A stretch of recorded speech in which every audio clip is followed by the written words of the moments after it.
What's going on, everybody? Let's get that green screen fixed. All right, we are live.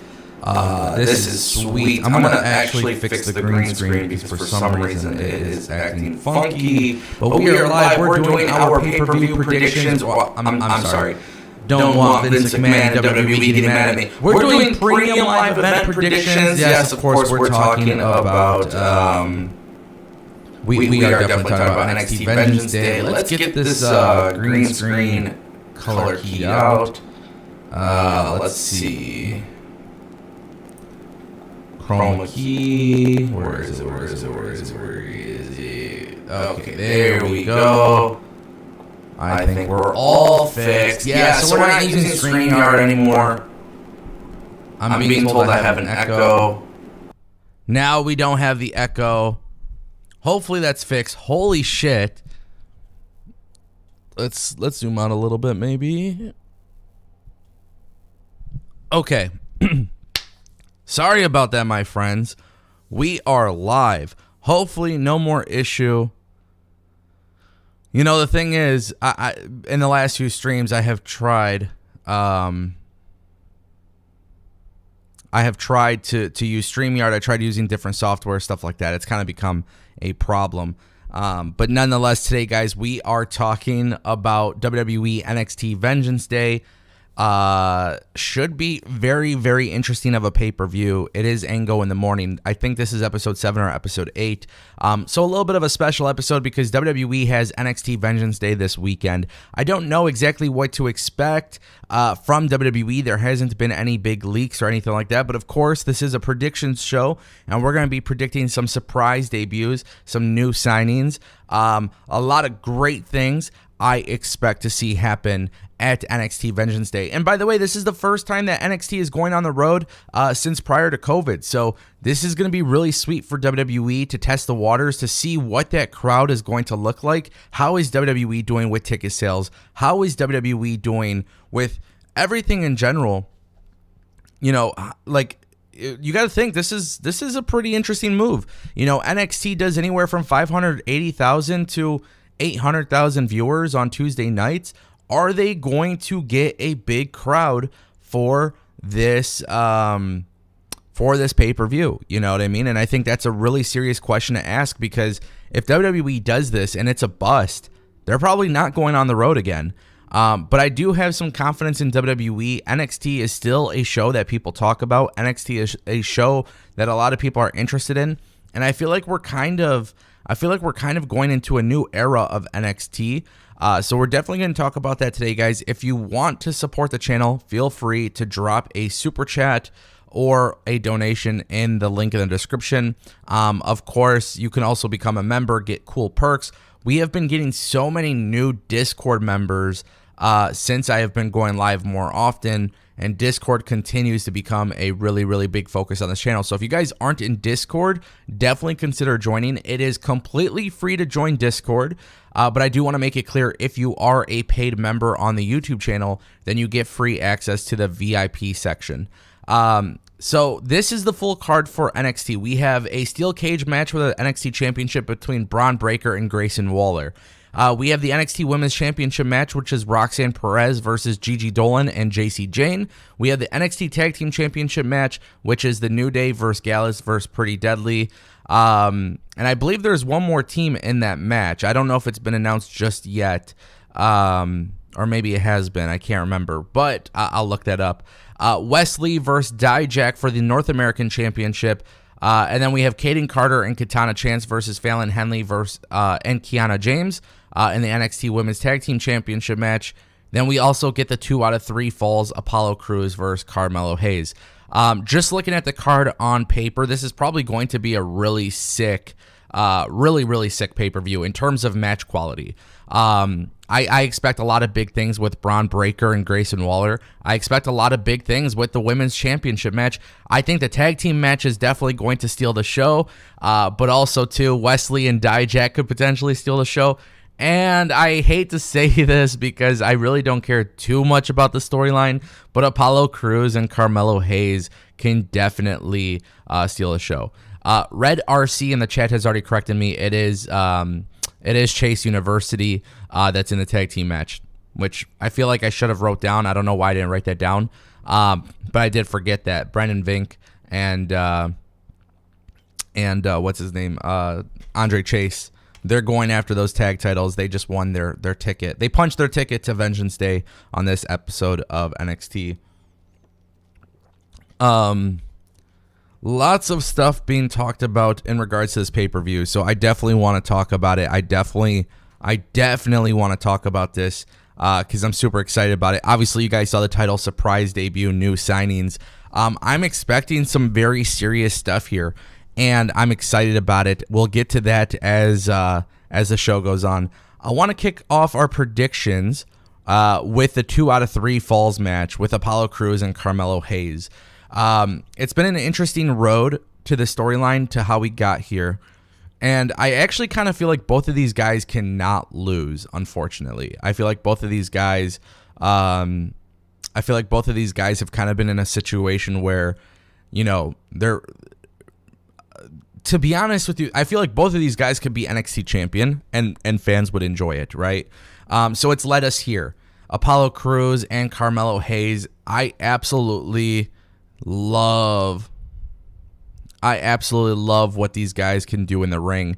I think deep down inside, when it comes to this match, Apollo Crews versus Carmelo Hayes is going to be a slapper. With that being said, and I could be wrong, again, we're just making predictions, but I have a very strong feeling that Carmelo Hayes is going to be main roster bound soon. And for that reason, I actually have Carmelo Hayes winning this match against Apollo Crews. I think there's going to be some shenanigans with Trick Williams, so this could definitely help. This can definitely help WWE. How do I want to explain this? This could definitely help WWE with Apollo Crews. Like, Apollo Crews losing, I feel like he could rebound from a loss. Carmelo Hayes, I think you definitely want to get him on a hot streak before going to the main roster. I don't expect any major NXT call-ups to happen prior to WrestleMania. So I think, for this pay-per-view, and I specifically this pay-per-view, I think Carmelo Hayes can go on to defeat Apollo Crews. It's going to be a great match. You get the shenanigans. Then at NXT TakeOver Stand and Deliver, that's where Carmelo Hayes wrestles his last match on NXT, because then at that point he will be a debut for the main roster after the fact. So because I have this psychology surrounding that particular scenario, I do believe that is the route that WWE will eventually go. Apollo Crews can lose to shenanigans. He could rebound from the loss. It won't be that big of a deal. But I do pick Carmelo Hayes here. This match is going to be absolutely sick, and I think what's going to be really interesting here is Apollo Crews could, this is a 2 out of 3 Falls match, so Apollo Crews can look like he's getting the advantage over him, but it doesn't necessarily mean he's going to have the advantage over him. So I definitely enjoy this idea of them wrestling. I don't care too much about the storyline. I don't really care about the idea that Apollo Crews is getting visions of certain things. But this, to me, seems like Carmelo Hayes is going to win. They could even run this match back because of the shenanigans. They could run it back at NXT Stand and Deliver. Carmelo Hayes can lose on his way out before he goes to the main roster. So that's kind of what I would do if I were the WWE in this situation, but my pick for this match is definitely Carmelo Hayes. Before we move on, I want to see what you guys are thinking about in regards to this match, so make sure you guys are getting in the chat. Let me know what you guys think of this particular match. Let's see. Adam78 says, I see this being the last NXT pay-per-view for Carmelo and perhaps Gigi and Jacy. When will Breakker drop the title? I'll talk about Breakker later, but the only reason why I don't think Carmelo and Gigi and Jacy are moving up right away is because I don't think WWE will have plans for them for WrestleMania. So I do think it would be kind of a waste of time trying to promote these guys before WrestleMania. They already have their existing stories. They have Bronson Reed. They already have so many returns and call-up, all of these things that are happening. I think it is very difficult for WWE in this situation to bring up Carmelo Hayes, bring up Gigi and Jacy, to bring them all up at once. I think it's going to be really difficult before WrestleMania. but NXT Stand and Deliver is WrestleMania weekend. And, you know, if I was WWE, and this is something that I definitely like, I definitely want to talk about this, okay? I believe this is a really, really big thing. When it comes to NXT, I think what you need to do is have NXT Stand and Deliver. You have Gigi and Jacy and Carmelo Hayes and whoever else is being called up. I think you need to have them lose at NXT Stand and Deliver. Now, back in the day with NXT, what we would see is whenever there was a new signing or a new debut, they would sit in the crowd. I would love to see WWE do this at WrestleMania for NXT talent, because that would be a really prime opportunity to introduce your NXT talent to somebody, to the audience, obviously, at WrestleMania. This could be a huge scenario for WWE that ends up benefiting a lot of people. And again, we don't want to see them get promoted before WrestleMania, because before WrestleMania, truth be told, there's just no build for them. There's probably not going to be a spot on the WrestleMania card for them. It's just way too much happening at once, and it wouldn't make sense.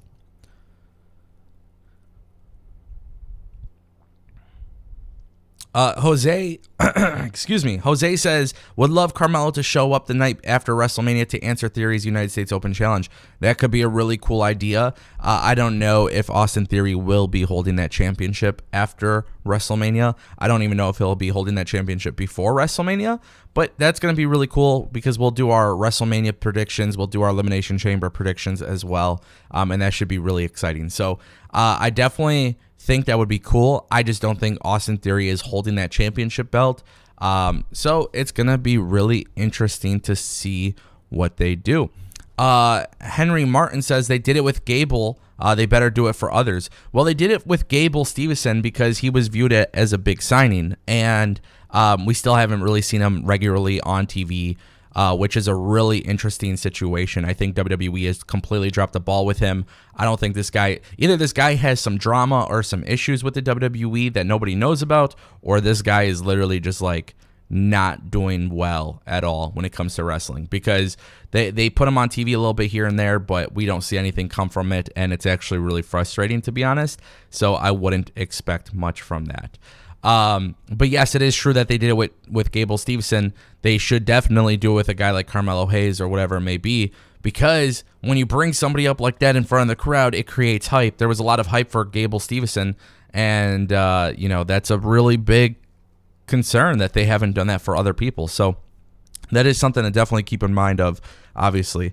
Nonetheless, we're moving on to the NXT Women's Tag Team Championship match.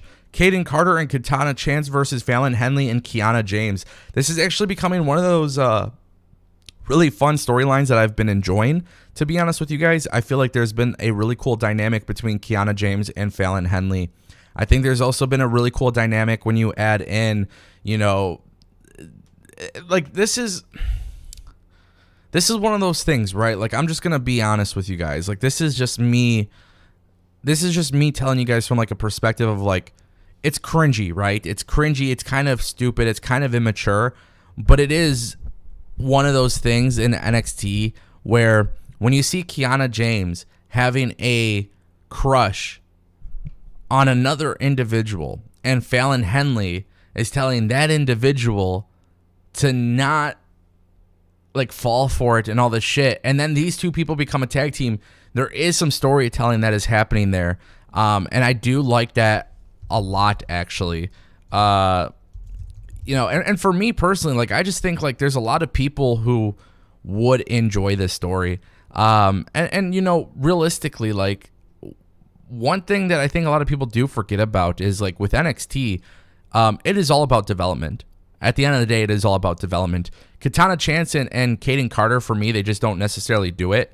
But I look at the story, and I look at Brooks Jensen, and I look at some potential there with Kiana James. And, Kiana James was on the phone saying, "I love you," and all these different things. Like, obviously, we don't know who she was talking to, but it's pretty safe to say that, she was talking to Brooks Jensen. So I feel like this is one of those scenarios where WWE can have Kiana James and Fallon Henley win the tag team championships. Let's get these NXT Women's Tag Team Championship belts fresh. Let's, keep it fresh, keep it moving, keep people intrigued by it. At the end of the day, there is a storyline associated with it. I don't know exactly how good this match is going to be, but Kiana James and Fallon Henley have been killing it. So have Kayden Carter and Katana Chance. So on paper, this is not a match that really excites me, but as I've watched throughout the weeks, I kind of do get excited about what kind of stories they could be telling here. I am excited to see what they do here. We'll kind of see, what the next 6 months look like, because unfortunately, there's not that many women's tag teams, that's a big concern still. So if you're going to have this match, I would do the title change personally, but that's just my opinion. I would have Katana Chance and Kayden Carter lose. So my pick is Fallon Henley and Kiana James. I think it makes a lot of sense. I think we also get a post-match angle with Brooks Jensen. And then from there, people will get more intrigued. And the cool thing is, at some point, Kiana James and Fallon Henley at some point could break up, and they just, there's a lot of things that they could do there. Moving on, we have Wesley versus Dijak for the NXT North American Championship. I'm going to make this very quick, simple, and easy. Dijak is absolutely the one. Excuse me. He is absolutely the one that should be winning this match. I like Wesley. I like what he's doing. I think Dijak needs to win. He just got over the T-Bar Retribution bullshit-ass gimmick. He is back in NXT. This guy had been repackaged. He's got a new look, a good look. He's able to wrestle. He's able to do his thing. He's not some ridiculous character, ridiculous gimmick. He's just kind of like a badass in the ring. And I think this works a lot better for him than T-Bar. I also think Dijak losing to Wesley would be really, really damaging to his character. I actually think Dijak and Wesley are probably going to have a show stealer. I genuinely believe that these two guys can get really, really good stuff in that ring. I think they can do it. It's really important that if WWE chooses to go that route of Dijak winning, that Wesley is removed as a singles guy and back into a tag team. Now, you might be wondering, how is this possible? Guys, I don't know why. I'm getting a very strong feeling that MSK will return.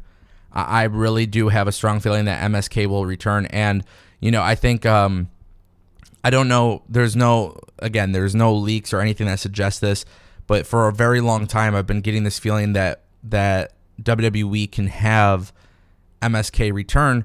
Somebody had brought it up before on Twitter as well, that Myron Reed was a free agent. We kind of talked about that on the channel. Can he join Wesley at NXT? I mean, there's a possibility there. I think it's important to mention this, though. There is no scenario whatsoever in which Dijak should be losing this match. It would be incredibly damaging. It doesn't matter how you do it. There's no reason for him to lose. And I feel like that's a situation that WWE just has to understand. When you book a very big guy like Dijak, who's built to be monstrous and filled with carnage and destruction, to book him against Wesley, it's the underdog. It's the David versus Goliath story. And in this situation, the story was not built for David to beat Goliath. So I definitely feel like this is a situation where, truthfully, I feel like you got to have Dijak win. I know some people are in the chat. Funny Rob Bebe says Tony D gets involved, and you can do that, and it would be logical. But this is one of those scenarios where I say just because it's logical doesn't mean it's good. I don't want Tony D'Angelo getting involved here, and I do have a big fear for that, unfortunately. Anyways, Dijak is a pretty simple prediction. I can't wait to see what actually happens here, because this could be a really big match. We have the NXT Tag Team Championship match, The New Day versus Gallus versus Pretty Deadly versus Chase University. I feel like this is a really interesting situation for WWE, because I really, really like The New Day, and I really, really like Gallus, and I really, really like Pretty Deadly, and I really, really do like Chase University. I like every single team involved in this, and truth be told, I feel like Gallus is the team that actually should be winning. I think it makes a lot of sense for Gallus to win this match, and that is what I would like to see. However, I think what would be more beneficial for the NXT brand would be for the New Day to win. I don't know if the New Day has any plans for WrestleMania, but my guess is that they probably don't. And I think it makes a lot of sense for WWE to have the New Day win this match, and then to have the New Day drop the titles to Gallus at NXT Stand and Deliver. This match is going to be freaking sick. I've said this so many times on NXT streams on this channel. When WWE does multi-man tag team matches for those titles, they just have a huge history of having banger after banger after banger after banger.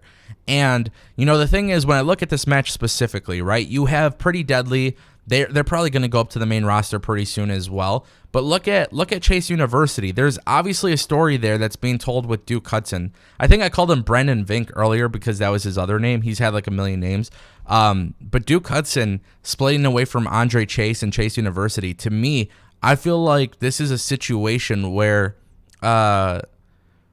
honestly, I feel like this is a situation where they lose. Andre Chase either kicks his ass or he kicks Andre Chase's ass. So there's a storyline there. Pretty Deadly's probably going to go up to the main roster soon.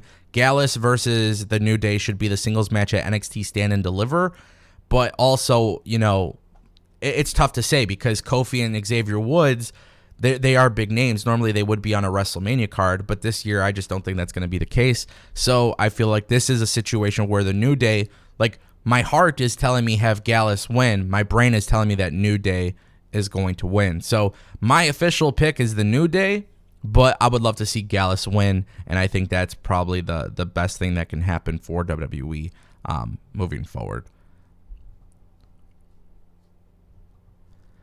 Pretty Deadly should win at Stand and Deliver. Thanks, Vegeta Lover 92 for the comment. I agree.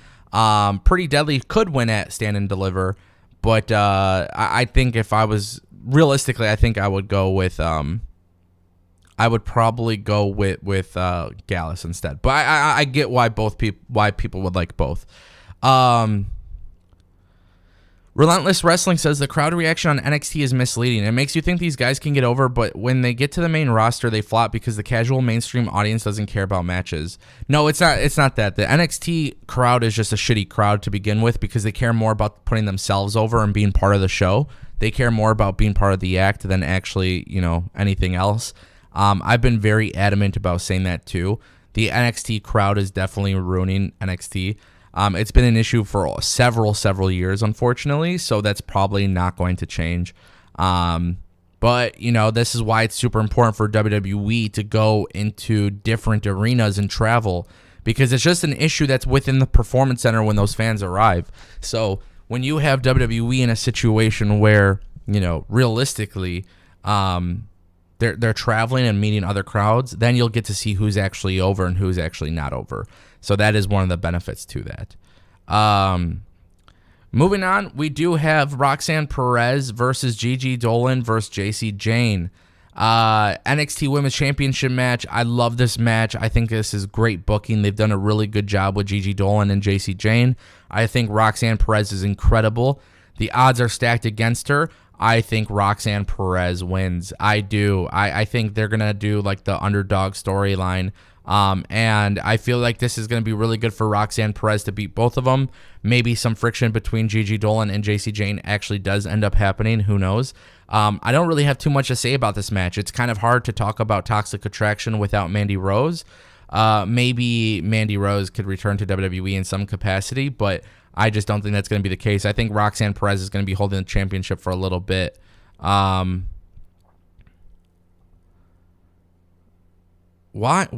is Nightbot being stupid right now? I'm sorry, guys. I really can't control Nightbot. I apologize.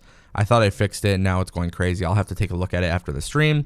But yeah, I really do feel like I feel like Roxanne Perez is in a situation where she shouldn't drop the belt. The NXT Women's Division is absolutely stacked, by the way, so I don't want to see any major changes to the Women's Division. But I feel like this is a situation where she just can't afford to lose, honestly. She can't. And so I think the storytelling really transpires with Toxic Attraction, Jacy Jayne and Gigi Dolin. I think that's where most of it stems from. You know what I mean? Jose says Roxanne wins, bring Toxic Attraction to the main roster. Yeah, I definitely agree. I just don't know if I would do any main roster debuts before WrestleMania. I'm not opposed to it 100%, but I just feel like it's pointless to bring people to the main roster, taking up TV time from other people who are building storylines for WrestleMania. That's kind of the issue. Now, with that being said, if WWE is going to do like an Andre the Giant Battle Royal or something else, you know, for the men and women for WrestleMania, then I guess you have more talent for that. But I would just save all the call-ups for after WrestleMania, in my opinion. Chase Elliott says, I think Roxanne is holding the belt until Stand and Deliver. I agree. Nagla K says, the thing is the talents on NXT get over, but as soon as they get to the main roster, nobody knows who they are. Yeah, I mean, that's not WWE's fault. You know, I don't think that's WWE's fault. I've talked about that numerous times on the channel. So I'm not going to go crazy with it. But yeah, I predict Roxanne Perez retains. And this is where things get really, really interesting, my friends, because we get to the main event of the show. Bron Breakker versus Grayson Waller in a steel cage match. Now, you guys know I talked about surprise debuts. Okay? I talked about surprise debuts. Well, obviously, I saved them for this match.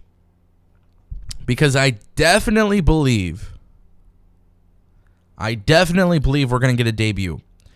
Now, on the thumbnail of this video, I put Dragon Lee. And I think this role could be reversed, okay? Let me make this very clear.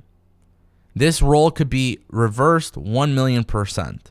It doesn't have to be one person debuts in the crowd, the other person debuts in the ring, right? I believe that we see Dragon Lee debut at Vengeance Day. Okay? I believe that. I think we're going to see him I think we see Dragon Lee at the pay-per-view. My preference would be that Dragon Lee debuts and goes face-to-face with Bron Breakker. Okay? That's my preference. So Bron Breakker defeats Grayson Waller. Dragon Lee confronts Bron Breakker. That is my belief, right?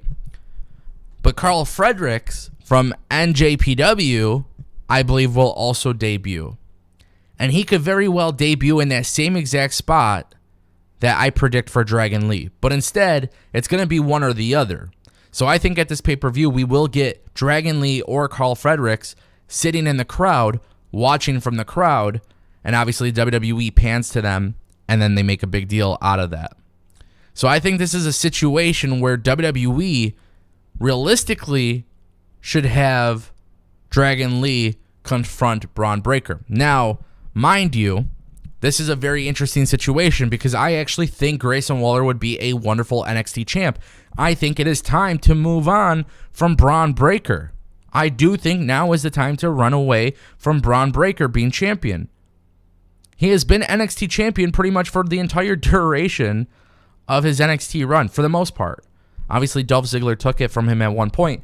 My point that I'm making is I would not be mad if Grayson Waller decided,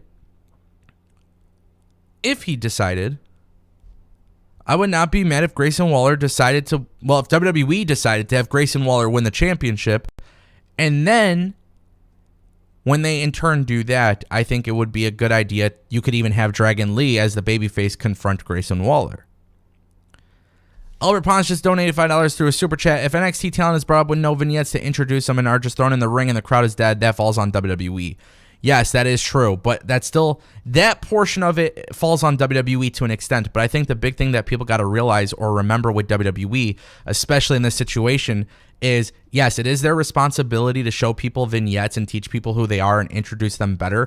But at the same time, too, like if WWE, and I apply this to AEW as well, you have several shows where you have talent working them. You know what I mean? Now, I know AEW Dark is not a developmental system, but if you had people on AEW Dark pull up on television, at least to the very minimum, fans should know that these people are signed to the company and working with the company. You just choose to watch it or choose not to watch it, but at the end of the day, there is a funnel system for WWE to call up talent. I still think it is better for them to do vignettes and shit like that, obviously, but that's kind of how I feel in regards to that. Nonetheless, shout out to Albert Pons for the $5 super chat. I definitely agree with you. It's 50-50. There's some things that are with WWE, part of it's their fault, but then also at the same time too, it's the fans' fault for not really watching NXT. That's a personal choice. You don't have to, but we all know that the worlds interconnect, right? We know that they come together. So Ivan Wood says we may both get Carl Frederick and Dragon Lee at the pay-per-view. I think we see both of them. I think we get both of them. I just think we're in a situation where right now, as it stands, it's really important that WWE makes sure that we get both of them. And I think Dragon Lee debuting face-to-face with Bron or Grayson Waller would be huge. Carl Fredericks doing the same would be huge. Carl Fredericks being in the crowd would be huge. Dragon Lee being in the crowd could be huge. So for me, I'm all about that.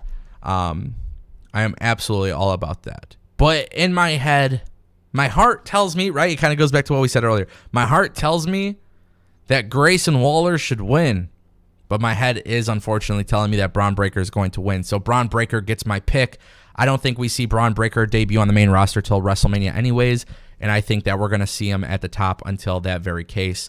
But unfortunately, that's just kind of the way it is. So those debuts can be huge, man. Carl Fredericks and Dragon Lee are going to be great on NXT. I'm super excited to see how that kind of transpires over time. But you know, I see the chat, and a lot of you guys are talking about, well, it's time to call up Bron Breakker. Well, I want Bron Breakker to be successful on the main roster. You call him up before WrestleMania, he misses the biggest show of the year. You know, there's nothing to that, and that's an issue. Relentless Wrestling says, what channel is NXT on? Is it just on a streaming service? No, NXT is on USA Network. So it is on a good channel. They do pretty well. NXT is pretty successful. They're making money. But, yeah. Sean Ireland says, what's going on with Nathan Frazier? Nathan Frazier appears to be injured from my belief. So it's going to be a really interesting pay-per-view, guys. I'm excited about it. I think there's going to be some really cool stuff. This is definitely a pay-per-view that you guys are going to want to watch. Again, they do have some surprises and some stuff lined up for it. They're trying to make this show a big deal. You got to remember that. They're going on the road for the first time in like 2.5 years or whatever. I do have some major WrestleMania news that I'll be talking about in a video. That video should be uploaded within an hour or so. Because after these streams, I typically go and have lunch. I got to get some work done. I treat YouTube like a real job, guys. I have like an actual schedule. So we will kind of leave it at that. I will be covering NXT Vengeance Day, and I'll be live probably tonight as well. Maybe we'll see. Thursday it's kind of hard because I don't think any of you guys watch Impact, so we'll kind of see from that. But if you guys aren't in the Discord, make sure you guys check out the Discord. Make sure you guys become a member if you're interested in that. A lot of great things happening on this channel. I don't like to stretch pay-per-view predictions too long, especially when I did Royal Rumble predictions. I feel like 30 minutes and less would be good. Will I be watching the Super Bowl? Absolutely, but that's not this weekend anyways. Guys, we'll be back. I appreciate everybody. A lot of big surprises, possible debuts. A lot of cool things could be going down this weekend. So even if you don't watch NXT, my advice to you is just give it a shot. NXT should be a really good pay-per-view this weekend. Honestly, I am excited about that. And, you know, realistically, I feel like this is a good time to be a wrestling fan. WWE and AEW is absolutely killing it. Impact is killing it. So we're going to keep talking about wrestling on this channel, on the live streams. Make sure you guys stay tuned for the video when it gets uploaded. Who am I rooting for? Who am I rooting to win the Super Bowl? 305 Hardcore Gaming. I'll answer this question before we get off. Eagles. I hate Kansas City. So with that being said, my friends, thank you all for tuning in, and I'll see you next time.